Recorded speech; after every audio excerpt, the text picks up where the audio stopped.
All right, good afternoon, everyone. Thank you for joining us with the Contractor Development and Bonding Program Bonding 101 workshop. We're so happy that all of you could be here with us this afternoon. My name is Carlos Ray. I'm a Program and Marketing Specialist with the Contractor Development and Bonding Program in Meriwether and Williams. And I will get you guys started. And our presentation will be presented by Rosa Osorio, who's our Senior Account Manager with Meriwether and Williams.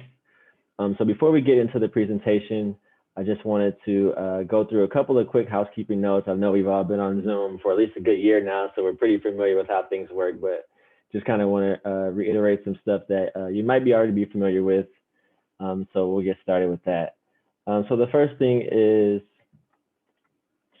just questions. If you have any questions throughout the presentation, feel free to either submit them in the chat box, or you can hit the raise your hand feature and we'll get to you as soon as possible. You can do that throughout the presentation, or if you feel more comfortable, you can save them to the end. We'll have a few minutes for you to ask your questions.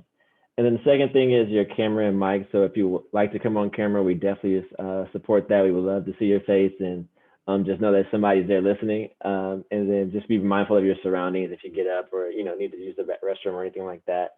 Just be mindful of that. And also just keep your mic on mute, as everybody should be on mute now until it's your turn to speak.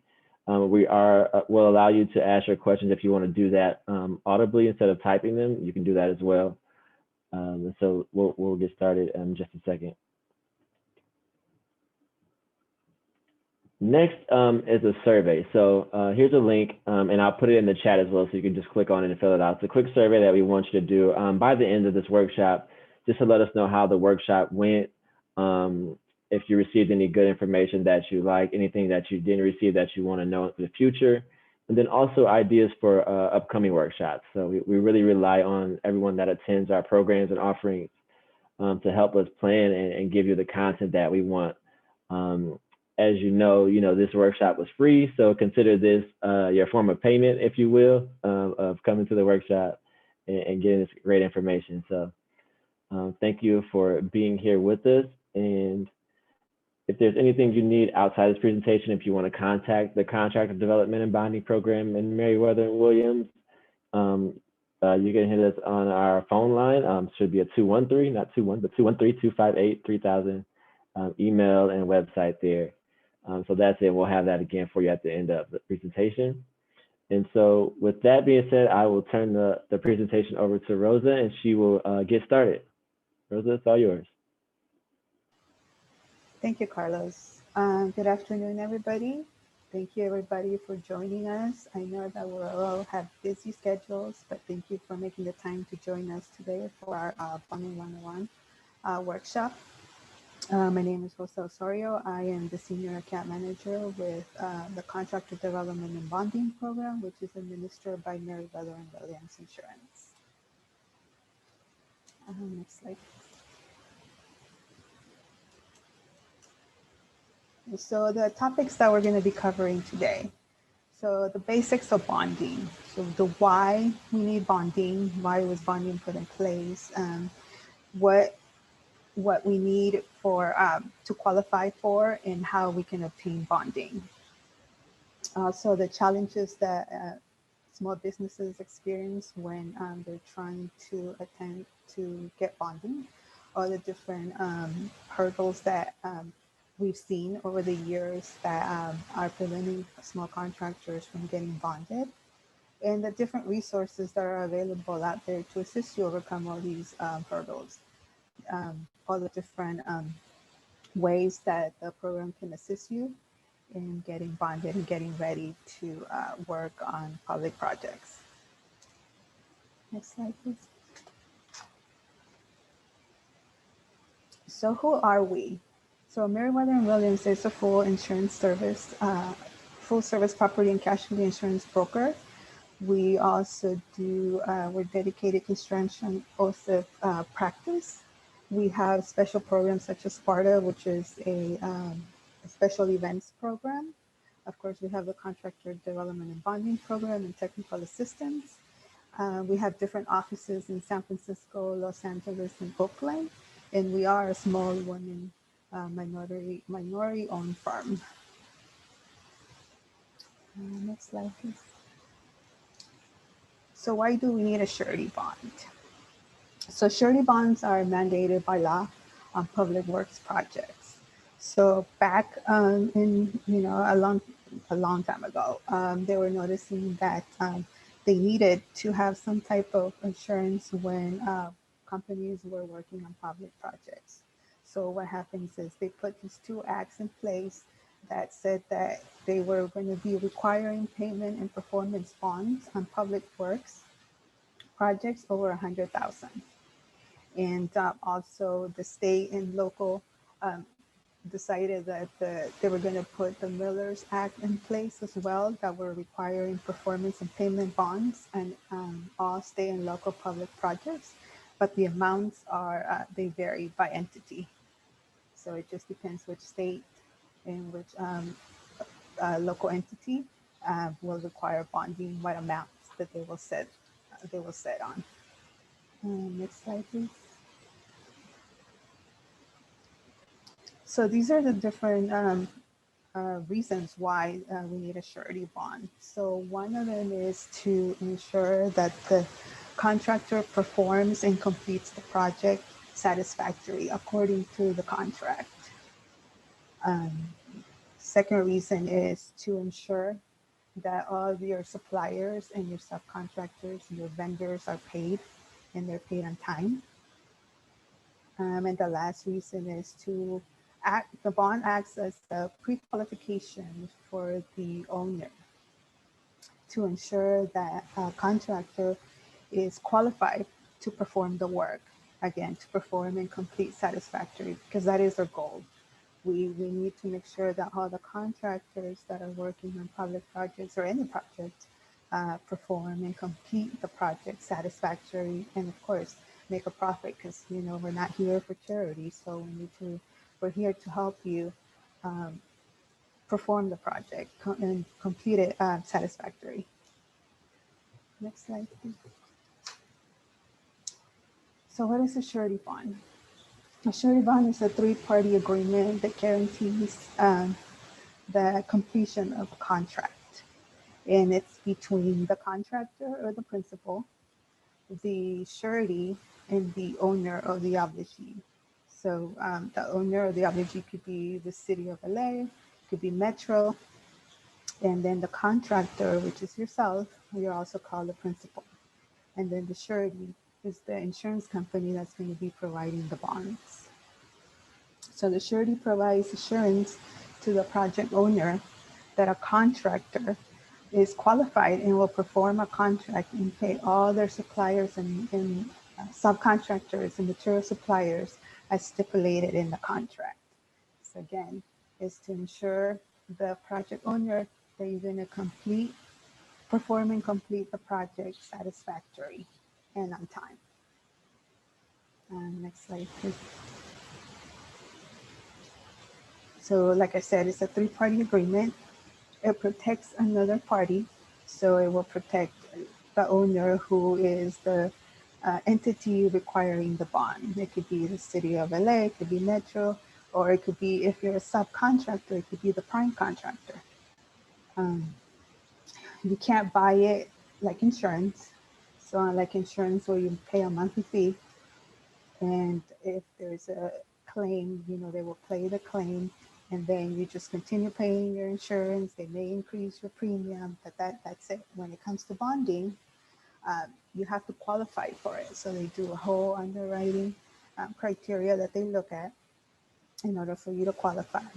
And it's not like insurance. So like insurance, there's claims. You're expected to have an accident, right? But when it comes to bonding, you're expected that there's no losses, because if there's a loss, the surety will pay on your behalf, but then you have to repay them back. So again, it's not like insurance, and you have to personally and identify for the bonds. So which means that you're going to personally sign an indemnity agreement, and if the surety has to pay out on a claim, you're going to be required to pay them back, and they're going to come after you personally to make sure, personally and on behalf of the company, to make sure that you pay back everything that the surety has paid. So we don't want to do that. We want to make sure that there's no default on the payment and the performance bonds. Next slide, please.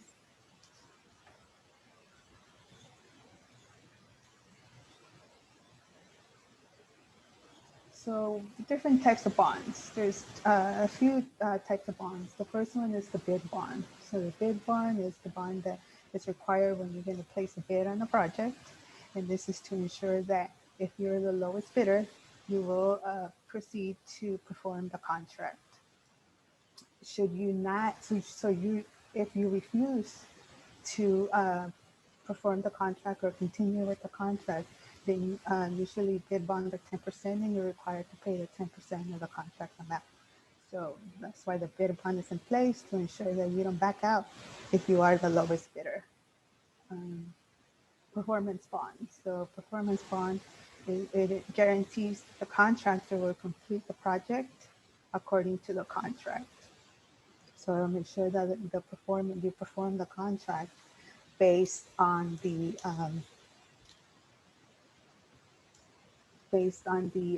contract terms. The payment bond. So the payment bond guarantees that all your subcontractors, your suppliers, and your vendors will be paid. So it ensures. So the payment bond is more for your suppliers and your vendors. In case you don't pay them, then they will come after your bond. They will place liens on the project, and they will come after your bond to make sure that you pay them. There's also maintenance bonds. Those guarantee, usually they're for a year after the contract is completed. And what it does is it guarantees that the contractor will come back within that year for any maintenance or to fix anything that goes wrong with the performance or the work that you have completed. And then there's also completion bonds that you don't see those very often, but completion bonds are placed on high-risk performance projects. And it says that the surety, if you default on the project and you don't complete it, the surety will look for another contractor to perform and finish the project, and they will be covered under this completion bond.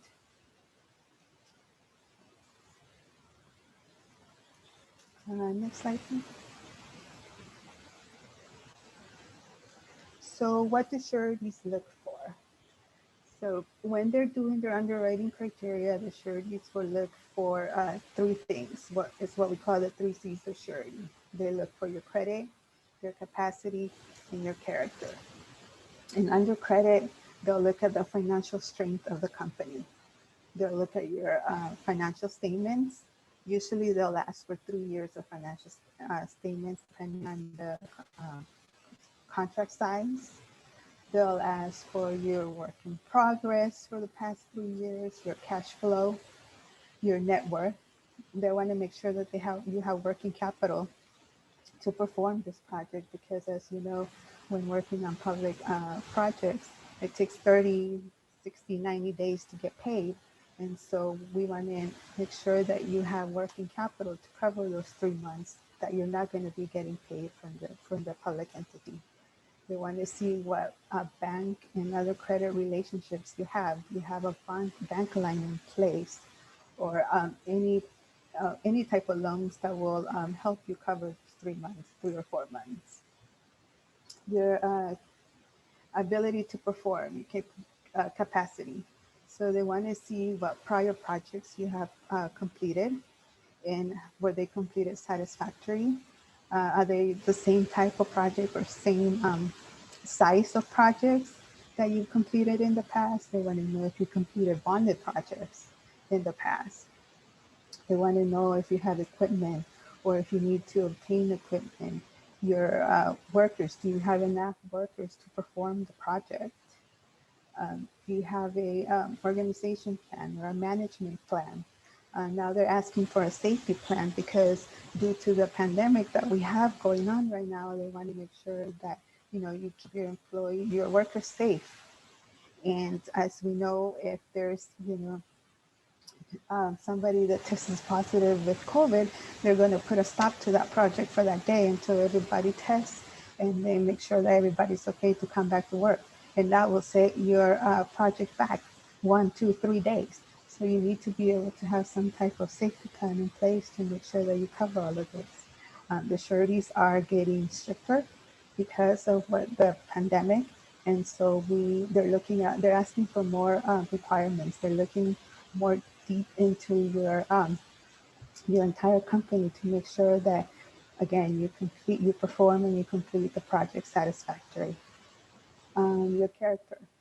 So they looked at the reputation that you've had with past project owners, your subcontractors, your vendors, your suppliers and lenders. Do you pay on time? What type of relationship do you have with your broker and your banks? All of those things. All of these, the 3 C's that they look at is what they're looking to make sure, again, that you complete, that you perform, and that you complete the project satisfactorily. They want to make sure that you don't have a default. You don't want to have claims on your bonding history, because as soon as you have a claim, and if the surety has to pay out, that's going to prevent you from getting bonded in the future. And it's going to prevent you from going after all these public projects that will almost always require bonding. Next slide, please.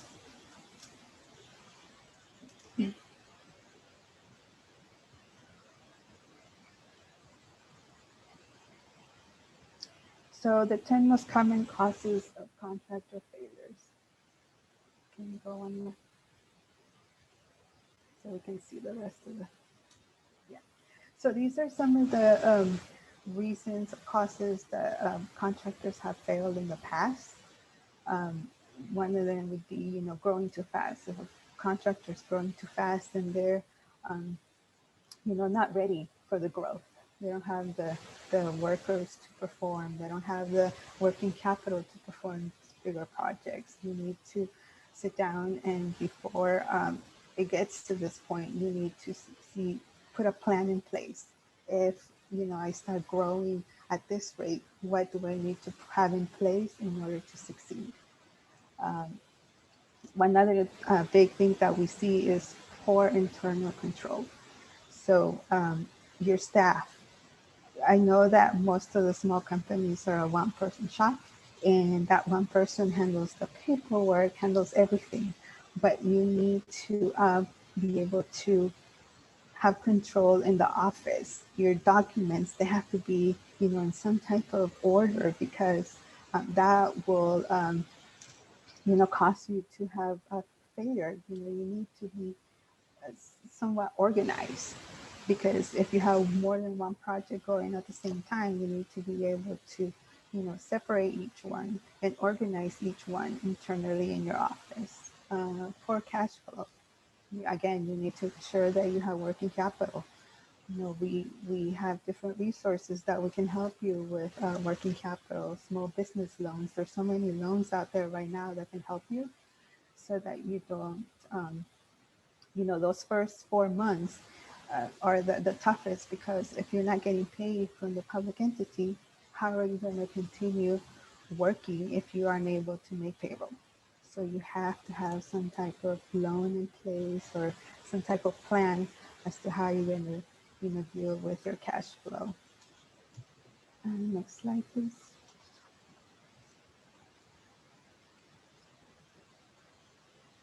So how do bonds work? So here's a scenario. Well, no, here's the different steps that you would need to take in order to get a bond and start the work. So step one would be to obtain a broker or establish a relationship with a broker. I know that there's many brokers out there, but we highly suggest that you establish a relationship with a broker that specializes in bonding, because they know what the sureties are looking for. They have a relationship with other sureties. They know what each one requires, and they're able to gather all the information for your company, put it in a package in a way that makes you look good in order to obtain an approval.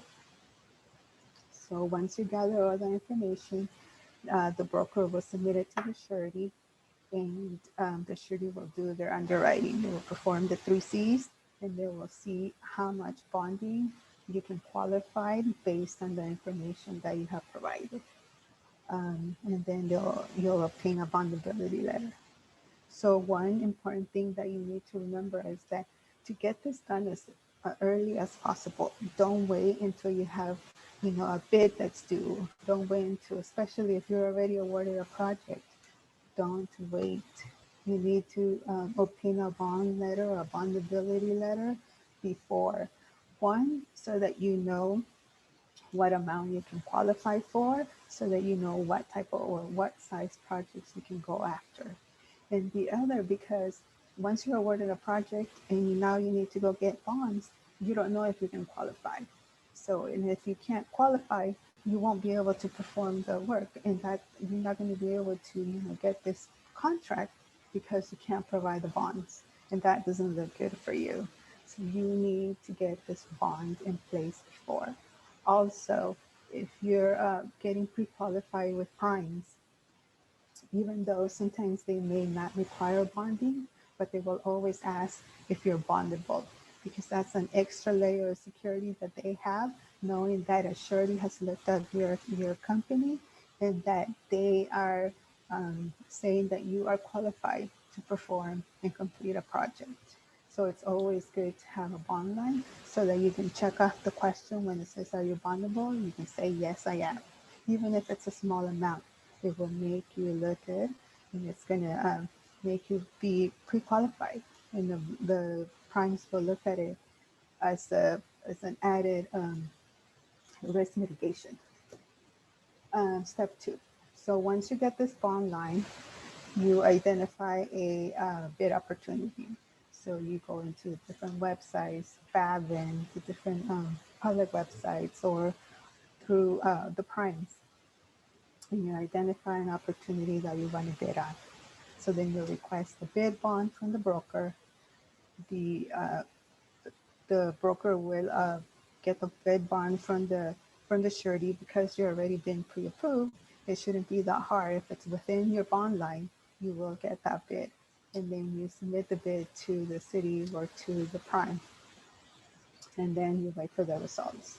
So step 3, you were the lowest bidder, you're awarded the project, congratulations. Now we request final payment and performance bond.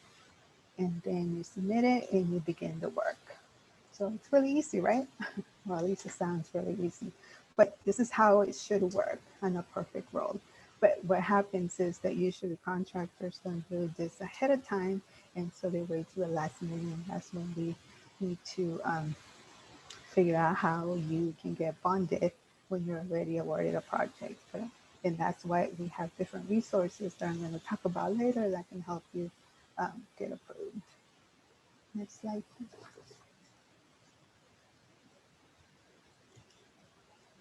So what is the cost of surety bonds? Hey, Rosa, before you start, I just wanted to see if anyone had any questions. Feel free to raise your hand or put it in the chat and we can get to those questions, okay?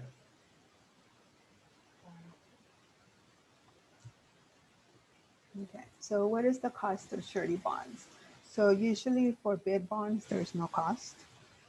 But the payment and performance bond go from anywhere from 0.5% to 3% of the contract amount, depending on the underwriting. The 3% means that you're a higher risk, and so they will charge the highest amount. Or if you're required to post collateral in order to qualify, they will charge the highest rate. But as you perform more bonded projects and you complete them satisfactory, your rate will decrease. And so, like I said, there's no charge for bid bonds, but I have seen in the past where some entities will require a bid bond only on a project, meaning they will ask for a bid bond, but if you're awarded a project, they will not ask for payment and performance bonds. It's very rare, and so because the surety still has to do all the underwriting behind to get the bid bond approved, they will charge a small fee for bid bond, but it's very rare. It's usually just performance and payment bonds. Next slide, please.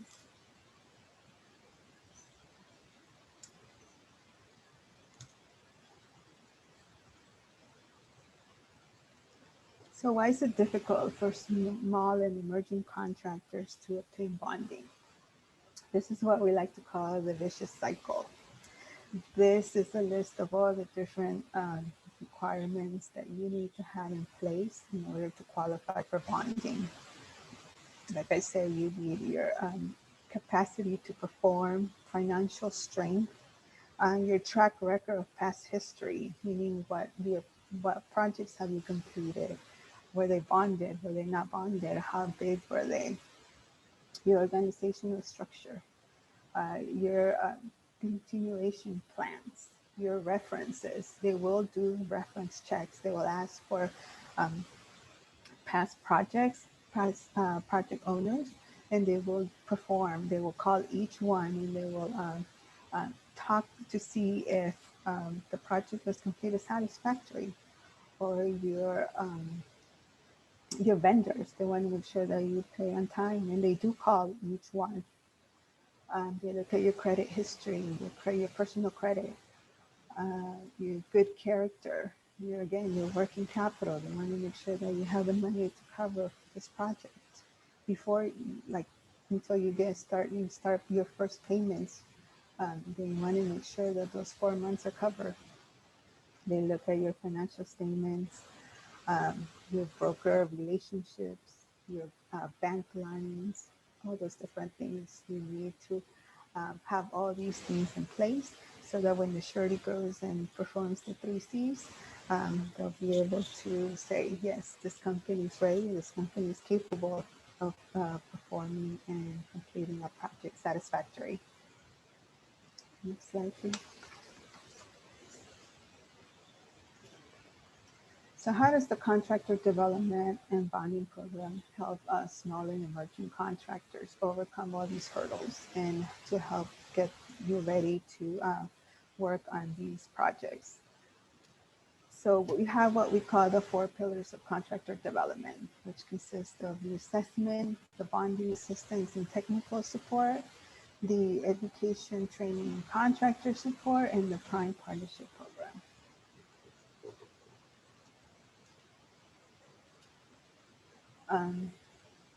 And what we like to call ourselves is the bonding hub. So all these things are what you need to have in place to be able to get bonded. You need credit, you need financials, you need relationships with primes, with banks, with brokers, with CPAs. You need experience. There's so many projects out there that don't require bonding, that if you start out with the smaller projects, that will build your capacity, and then you'll be able to increase and go after those larger projects that do need bonding. There's also smaller projects that do need bonding, and so we highly suggest that you do work at least 1 or 2 projects that require bonding, because that will help your capacity and that will help with underwriting so that we can get bond approvals faster. Next slide, please.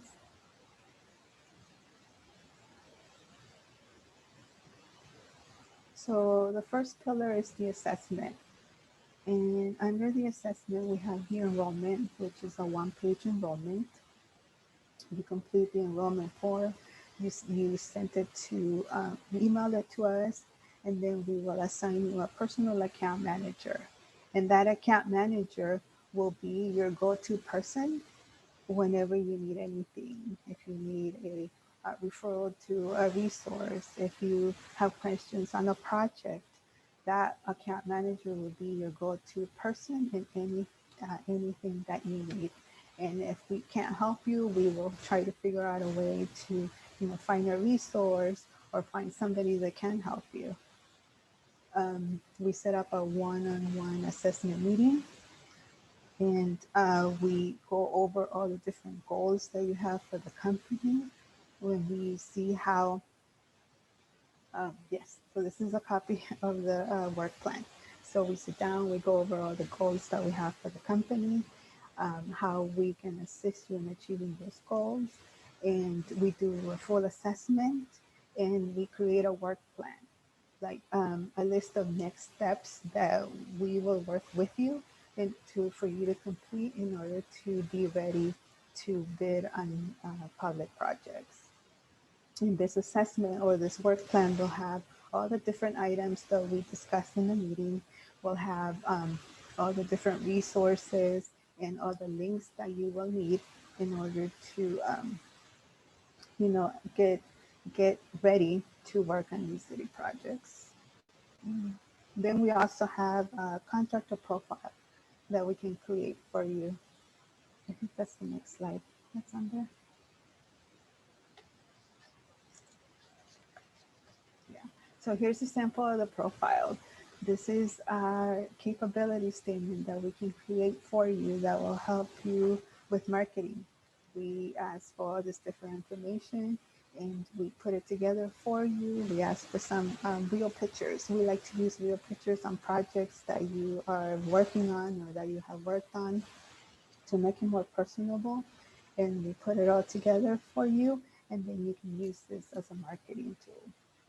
We also facilitate referrals. We have referrals to brokers. We have referrals to financing companies. We have referrals for CPAs, just different companies that can help you to become ready to bid on public projects. Next slide, please. Pillar 2. This is the bonding assistance and technical support.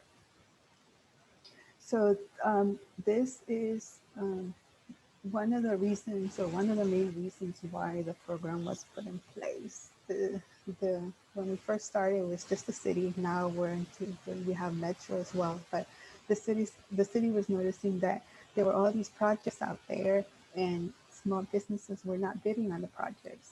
And so they noticed that it was because small businesses were having a hard time getting bonded. They weren't getting certified. They didn't have working capital. So then they decided to put this program in place to assist those companies overcome those hurdles. And the way, one of the ways that they figured out that they could help was with collateral.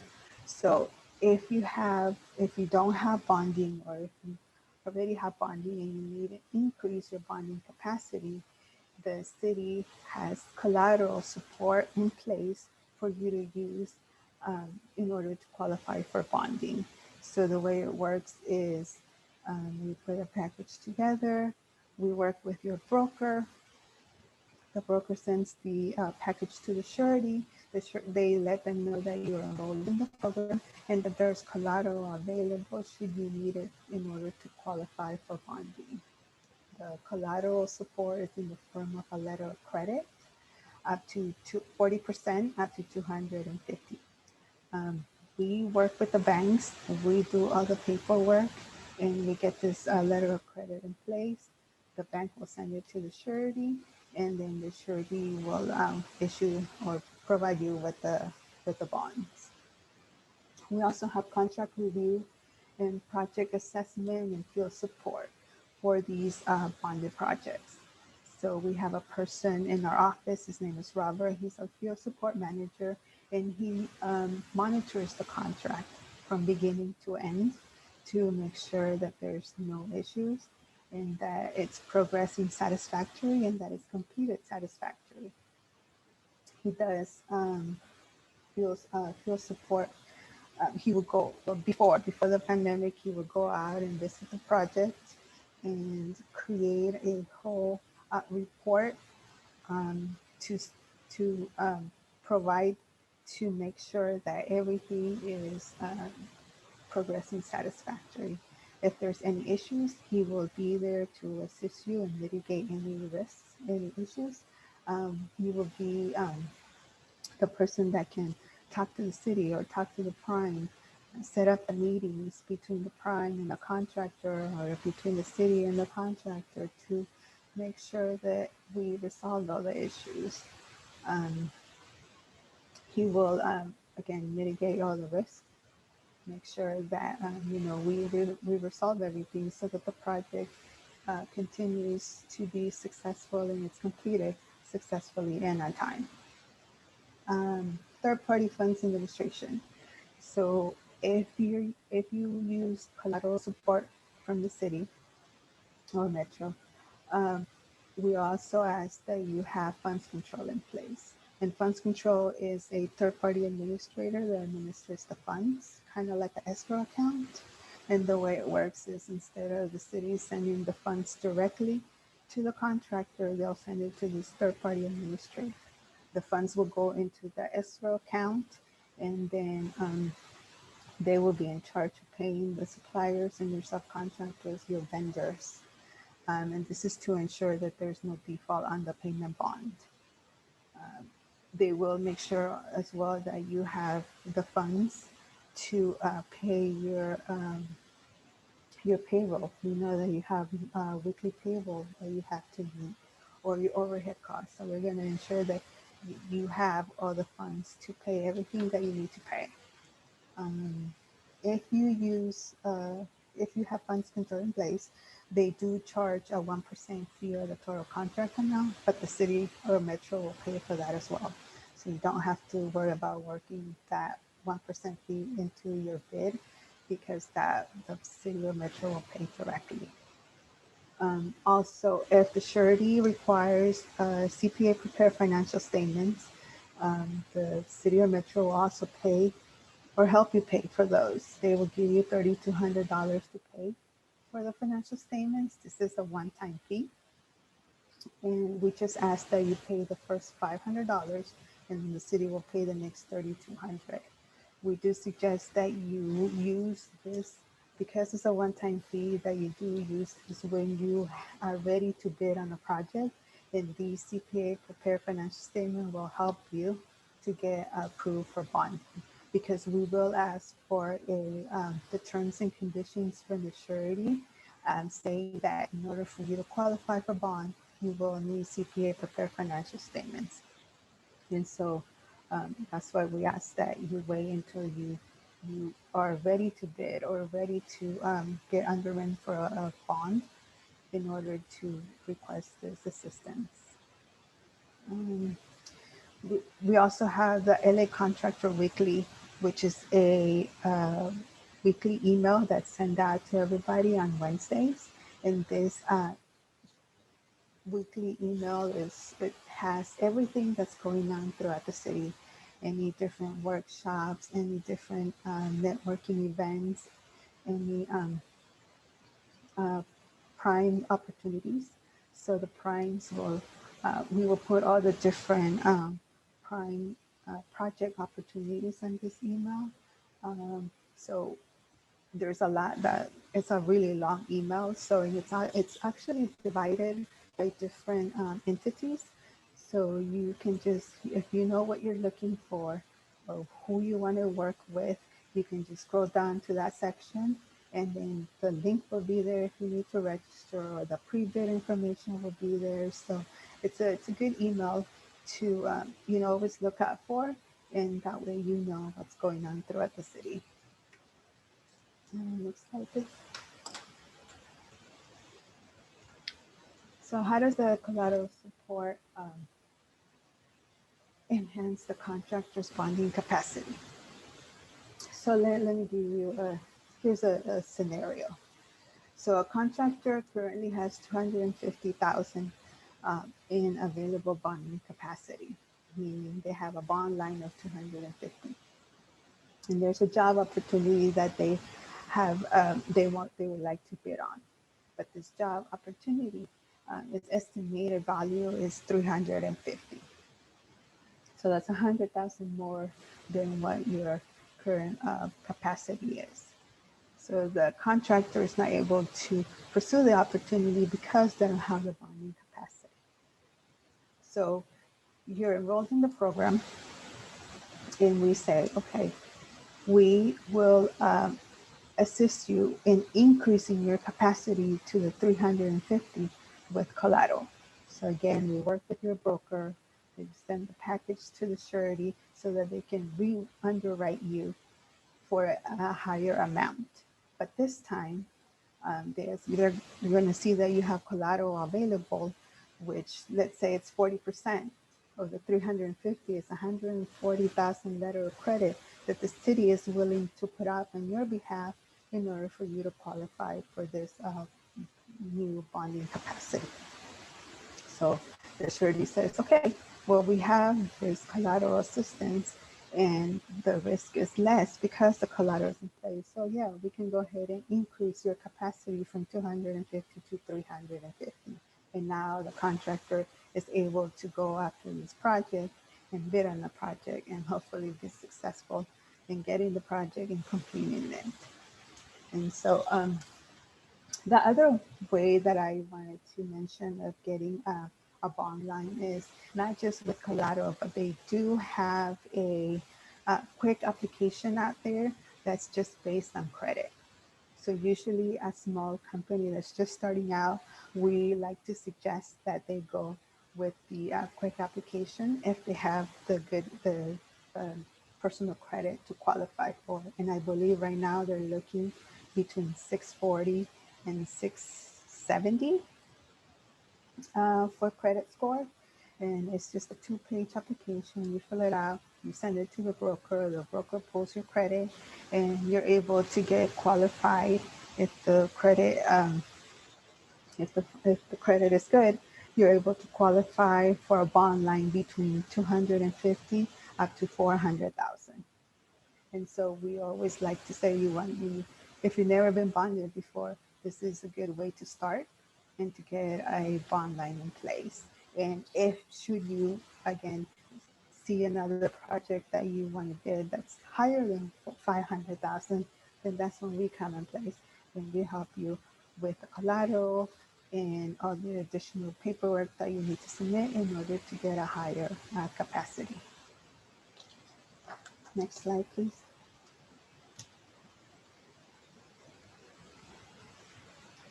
So here are some samples of past projects that we've been able to help in the different public entities. The largest one here is that 5.7 down for Lawa that we were able to assist with the 250,000 collateral guarantee. But I want to add that recently we did do a really large project, which was a $9 million project. But there's ways that we can work around with the collateral. And the surety said, okay, we can approve this $9 million project if we take collateral from different places. So what they did is they worked with us and we provided a 250,000 collateral, and they also worked with SBA. So they did a conjunction of our collateral with SBA in order to get this this contractor approved for 9 million. So there's ways that we can, work around to see if you need a larger capacity. We can see if we can work in conjunction with other entities to get you the approval that you need. Next slide, please. This is the detailed report that I was talking about, that Robert, our field support manager, when he goes out to the field and he does his assessment out there, then he comes back and puts together this report, very detailed report that, tells us where the project is and how is it progressing, is everything okay? If there's any issues, he will put them on here and address them. He also sends out contract status reports. So these are reports that we send out monthly. We send out a contract status report to the project owner and a principal status report to the contractor, usually to the project managers that are overseeing this project. And what happens is it's a set of questions that they need to answer, that we need to see, where they are in the project. And are they getting paid on time? And are there any issues? And then we get both of the reports back and we compare them, because we want to make sure that the city and the contractor are on the same page. sometimes we'll get that the contractor will say, oh, there's no issues, everything's fine. But then we get the CSR back and the project owner says, no, there's an issue. They're not sending their reports on time or whatever it may be. And so then we need to figure out how to get both of them on the same page and resolve the issues, and vice versa. Sometimes the contractor says they have issues and the city says they don't. So we get both of the reports so that we can compare and make sure that everybody's on the same page. Next slide, please.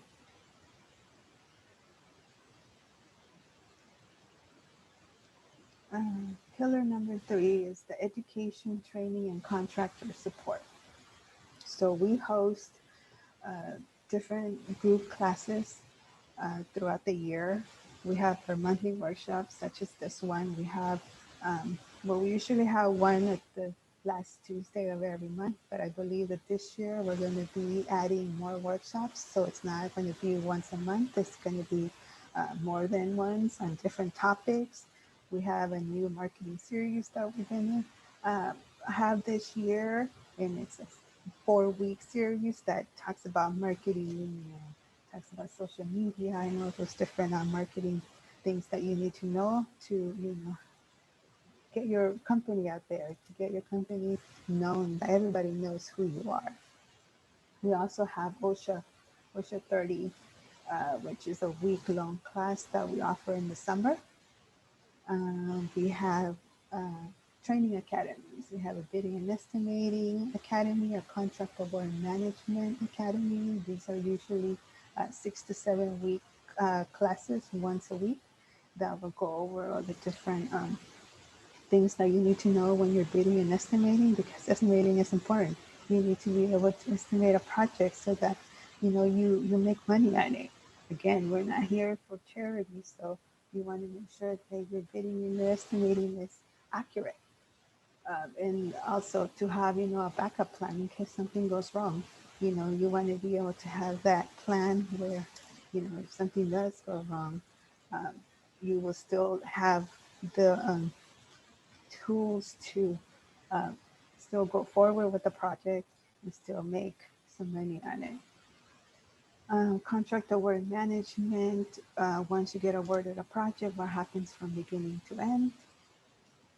We have different primes, the big primes that are out there working on the big, LAWA projects, or the big public works projects, the big metro projects, such as, the Kansas, Turner, all, Lynx, PCL. All those big primes are the ones that come and teach at the academies. And so you will be able to learn how to work with these different primes and how to get pre-qualified with them in order to, be on all these big projects. There's so much out there. We know that LAWA has the big land projects going on. And so there's a lot. There's a lot for everybody. And we are here to help you so that everybody can get on these projects and be successful. Next slide, please.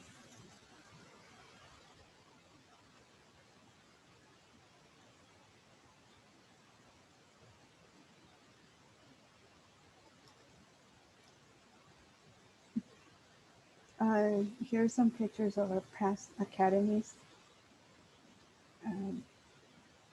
This one is, we have our virtual academies that we started doing last year because of the pandemic, and we've seen that it's been very successful. It's easier. You don't have to come to downtown, pay for parking. So everything that we're doing now is virtual.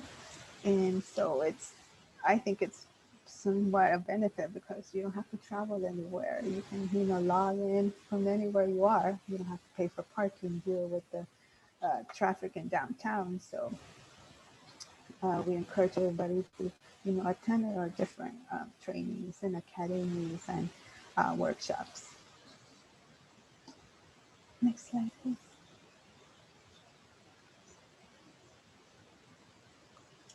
And the last pillar is our prime partnership program. And so like I said, we have partnered with the big primes that are currently working on public projects. And whenever they have different packages of procurements going out, they will send us an email and they will let us know this is the different projects that we have going on right now. These are the different scopes. Can you please provide us with a list of your qualified contractors? So we will go over our entire database and find those contractors that fit those scopes and qualify, that have bond lines in place, and we will send the referrals to the primes so that they can, you know, start that relationship and start and work on all these large projects.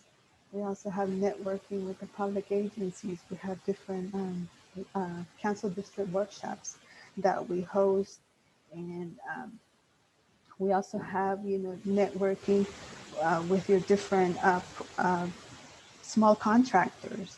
We've seen recently that a lot of the small contractors are partnering together. They're joint venturing in order to go after the larger projects. We have resources that we can refer you to in case you need information on how to partner with another company, how to joint venture with another small contractor. So there's different ways that, you know, you can go after all these projects. Just because you're small doesn't mean you can't go after the bigger projects. There's ways. The last thing I want to say is all the different services that we provide are free. And so I encourage everybody to take advantage of it. If you're not already in the program, please enroll in the program. Like I said, it's a one-page enrollment. And you fill it out, you email it to us, we will assign you an account manager, and we will help you and guide you through all the public projects. Hey, Next slide. Rosa, I had one question. You said that all of this is free? Yeah, the services we provide. Wow. Okay. Yeah. Someone asked that in the chat, so I just wanted to make sure we got that out there that all of this is free, free of charge, Yes. and Yeah, no charge. If you need assistance with certification, we can look over your paperwork. I know that, you know, certification requirements, it's a lot of paperwork. So we can sit down with you or, you know, go over all the different paperwork, make sure that everything's in place, that everything's notarized, that everything's signed. Bid review. If you need assistance with bid review, we can set up a meeting, a Zoom meeting with Robert, who's our field support manager. He's the expert in, you know, reviewing bids. He will look over all the documents that you're going to need in order to bid on a project.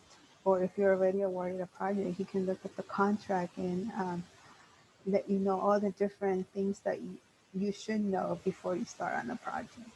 The only thing is that we do not, for bids, we don't look at the numbers, but we do look at all the requirements that you're going to need in order to fulfill that bid. Any other questions?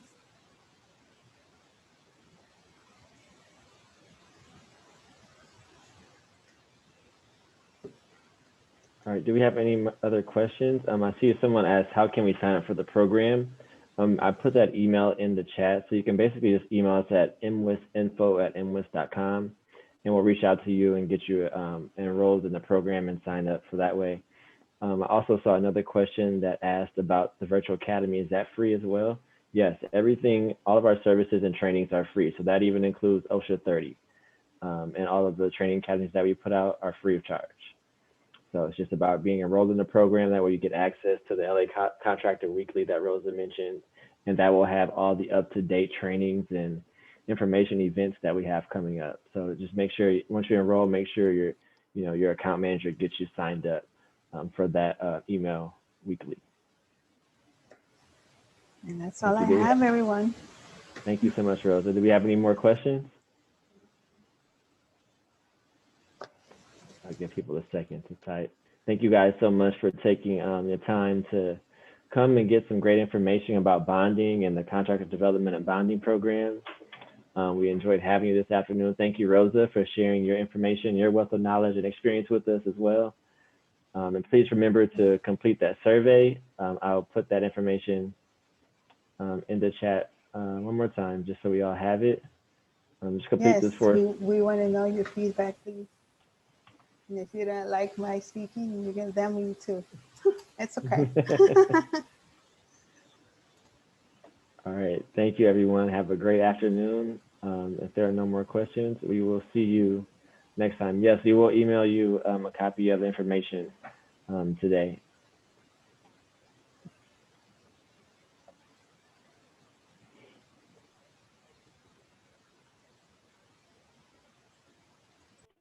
Thank you, everyone. Have a great afternoon.